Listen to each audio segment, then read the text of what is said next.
हमने कहा कि देखो ये अगर उद्धव ठाकरे अब ये मन बना चुके हैं और कांग्रेस से बातचीत कर रहे हैं तो अब ठीक है, हम भी आगे बढ़ेंगे।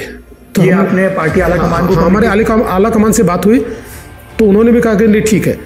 तो फिर हमारी शरद पवार जी के साथ बैठक हुई। मैं वापस जानबूझकर आपसे कह रहा हूँ, अजित पवार से नहीं, शरद पवार जी के साथ बैठक हुई। कहाँ पे हुई बैठक? दिल्ली में बैठक हुई।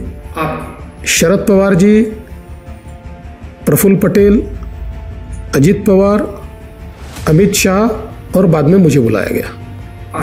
ऐसी बैठक हुई। इनमें आपको एक और बहुत अंदर की बात बताता हूँ जी। उनका कहना था कि हमने कहा कि देखो 9-10 तारीख हो रही है तो सरकार का समय समाप्त हो रहा है, बोले राष्ट्रपति शासन लगा दो। ये शरद पवार जी ने कहा। बोले मेरे को इसका फायदा यह है कि राष्ट्रपति शासन लग जाएगा तो मैं 8 दिन घूमूंगा महाराष्ट्र में और 8 दिन बाद आकर कहूंगा कि देखो महाराष्ट्र के लोगों का, भले हम अलग अलग लड़े लेकिन महाराष्ट्र के लोगों का कहना है कि स्टेबल गवर्नमेंट चाहिए और बीजेपी और साथ में आओ, इसलिए हम साथ में आ रहे हैं। मैं भी आपको कहता हूं कि हर एक पार्टी को देना पड़ता है। आप सरकार बनाते हो, सरकार सबने ना कहना है तो ही राष्ट्रपति शासन लगता है। एनसीपी का पत्र तो मैंने ड्राफ्ट किया, पवार साहब ने उसमें क्या ठीक करना है वो बताया, वो ठीक करके हमने वो पत्र दिया एनसीपी का, उनकी साइन से या अजीत दादा की साइन से।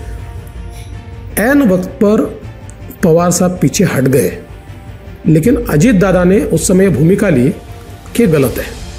उनकी पार्टी में, मैं आपको अंदर की बात बताता हूँ, आप कभी अजीत दादा से कंफर्म कर लेना, सारे एमएलएज ने साइन की थी कि बीजेपी के साथ जाना है, सारे ऑल एनसीपी के ऑल एमएलएज ने। और पवार साहब को बोला था, सबने जाकर मिलकर बताया था और पवार साहब ने एक प्रकार से उनको हरी झंडी भी दी थी। उसके बाद का जो एपिसोड हुआ है ये भी आपके 21 जून 2022 में जब एकनाथ शिंदे की बगावत हुई तब की बात कर रहा हूं? तब की बात कर रहा हूँ जी। यानी सेकंड राउंड जो हुआ तो उस समय भी वो लोग हमारे साथ आना चाहते थे। उसके बाद क्या हुआ कि ये भी आपको मैं पहली बार बता रहा हूँ कि उनके यहाँ ये तय हुआ एनसीपी में, पवार साहब के यहाँ, कि पवार साहब की मौजूदगी में मैं आपको बहुत अंदर की बात बता रहा हूँ। ये